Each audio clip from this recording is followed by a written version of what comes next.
আহসান মঞ্জিল। আহসান মঞ্জিল ঢাকার নবাবের অফিসিয়াল আবাসিক প্রাসাদ এবং আসন ছিল। ভবনটি বাংলাদেশের ঢাকার বুড়িগঙ্গা নদীর তীরে কুমারটুলিতে অবস্থিত। 1859 সালে নির্মাণ শুরু হয় এবং 1872 সালে সম্পন্ন হয়। এটি ইন্দো-সারাসেনিক রিভাইভাল স্থাপত্যে নির্মিত হয়েছিল। এটি একটি জাতীয় জাদুঘর হিসাবে মনোনীত হয়েছে। আহসান মঞ্জিলের ইতিহাস। মোগল যুগে জামালপুর পরগনার জেলা জমিদার শেখ এনায়েত উল্লাহর একটি বাগান বাড়ি ছিল। শেখ এনায়েত উল্লাহ ছিলেন অত্যন্ত মোহনীয় ব্যক্তি।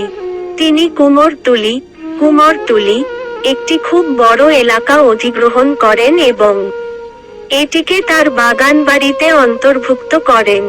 এখানে তিনি একটি সুন্দর প্রাসাদ নির্মাণ করেন এবং এর নাম দেন রংমহল। দেশ বিদেশ থেকে সংগ্রহ করা সুন্দরী মেয়েদের এখানে রেখে জমকালো পোশাক ও দামি অলংকার পরিয়ে তিনি এখানে উপভোগ করতেন। প্রবাদ আছে যে ঢাকার ফৌজদার মুঘল সম্রাটের প্রতিনিধি এক সুন্দরী মেয়ের প্রতি আকৃষ্ট হয়েছিলেন। তিনি এক রাতে শেখ এনায়েত উল্লাহকে একটি পার্টিতে আমন্ত্রণ জানিয়ে বাড়ি ফেরার সময় ষড়যন্ত্রে তাকে হত্যা করেন। সেই মেয়েটিও রাগে দুঃখে আত্মহত্যা করেছে। প্রাসাদের আঙিনার উত্তর-পূর্ব কোণে শেখ এনায়েত উল্লাহর একটি কবর ছিল যা 20 শতাব্দীর শুরুতে ধ্বংসপ্রাপ্ত হয়। আহসান মঞ্জিলের বর্ণনা এবং নির্মাণ। আহসান মঞ্জিল বাংলাদেশের অন্যতম উল্লেখযোগ্য স্থাপত্য নিদর্শন। বিল্ডিং কাঠামোটি 1 মিটার উঁচু প্ল্যাটফর্মে প্রতিষ্ঠিত হয়েছিল। দ্বিতল প্রাসাদটির পরিমাপ 125.4 মিটার বাই 28.75 মিটার। প্রথম তলার উচ্চতা 5 মিটার এবং প্রথম তলার উচ্চতা 5.8 মিটার। প্রাসাদের দেয়ালের পুরুত্ব প্রায় 0.78 মিটার। প্রাসাদের উত্তর ও দক্ষিণ দিকে 5 মিটার উচ্চতার বারান্দা রয়েছে। ভবনটির সামনের দিকে প্রশস্ত বুড়িগঙ্গা নদী রয়েছে। নদীর ধারে একটি খোলা প্রশস্ত সিঁড়ি সরাসরি দ্বিতীয় পোর্টাল পর্যন্ত নিয়ে যায় এবং তাদের স্ট্যান্ডে বিশাল ত্রিখিলানযুক্ত পোর্টাল রয়েছে। সিঁড়ির সামনে বাগানে একসময় একটি ফোয়ারা ছিল যা আজ নেই। বিল্ডিংটির উত্তর এবং দক্ষিণ পাশের সমস্ত প্রশস্ত বারান্দা রয়েছে যার মাঝখানে একটি খোলা বারান্দা রয়েছে। স্থাপত্য শৈলী। এই প্রাসাদের ছাদের উপর সুন্দর একটি গম্বুজ আছে। এক সময় এই গম্বুজের চূড়াটি ছিল ঢাকা শহরের সর্বোচ্চ। মূল ভবনের বাইরে ত্রিতোরণ বিশিষ্ট প্রবেশদ্বারও দেখতে সুন্দর। একইভাবে উপরে ওঠার সিঁড়িগুলো সবার দৃষ্টি আকর্ষণ করে। পূর্ব ও পশ্চিম প্রান্তে 2টি মনোরম খিলান আছে যা সবচেয়ে সুন্দর। আহসান মঞ্জিলের অভ্যন্তরে 2টি অংশ আছে। বৈঠকখানা ও পাঠাগার আছে পূর্ব অংশে। পশ্চিম অংশে আছে নাচঘর ও অন্যান্য আবাসিক কক্ষ। নিচতলার দরবার গৃহ ও ভোজন।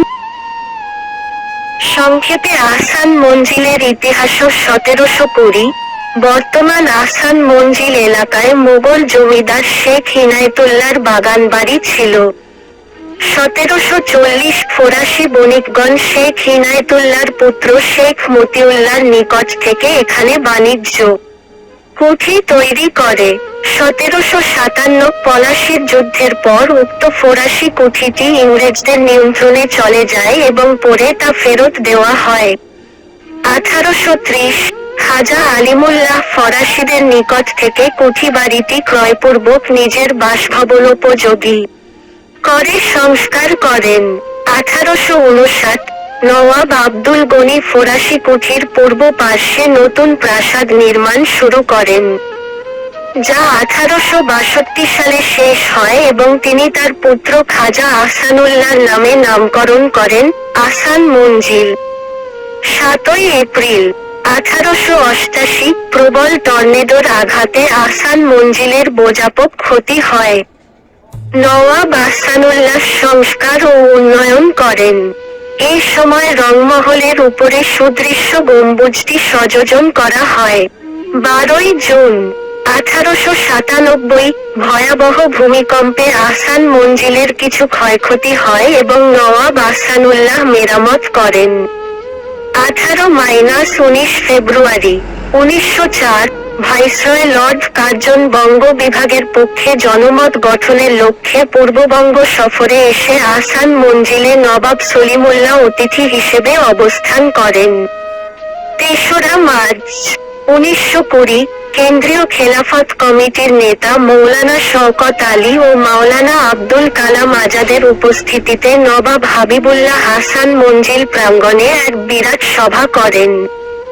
14ই মার্চ 1952 জমিদারি উচ্ছেদ আইনের আওতায় সরকার ঢাকা নওয়াব এস্টেট অধিগ্রহণ করে।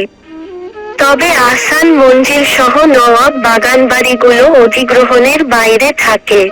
1960 সংস্কারাভাবে আহসান মঞ্জিল জরাজীর্ণ হয় এবং এখানে থাকা মূল্যবান জিনিসপত্র নওয়াব পরিবারের সদস্যরা নিলামে কিনতে থাকে। 1974 নওয়াব পরিবারের উত্তরাধিকারীগণ সংরক্ষণে অপারগ হয়ে আহসান মঞ্জিল নিলামে বিক্রি করে দেওয়ার সিদ্ধান্ত নেয়। 2রা নভেম্বর 1974 জাতির জনক বঙ্গবন্ধু শেখ মুজিবুর রহমান আহসান মঞ্জিল নিলামে বিক্রির প্রস্তাব বাতিল করে দেন এবং সংস্কার পূর্বক এখানে জাদুঘর ও পর্যটন কেন্দ্র স্থাপনের নির্দেশ প্রদান করেন।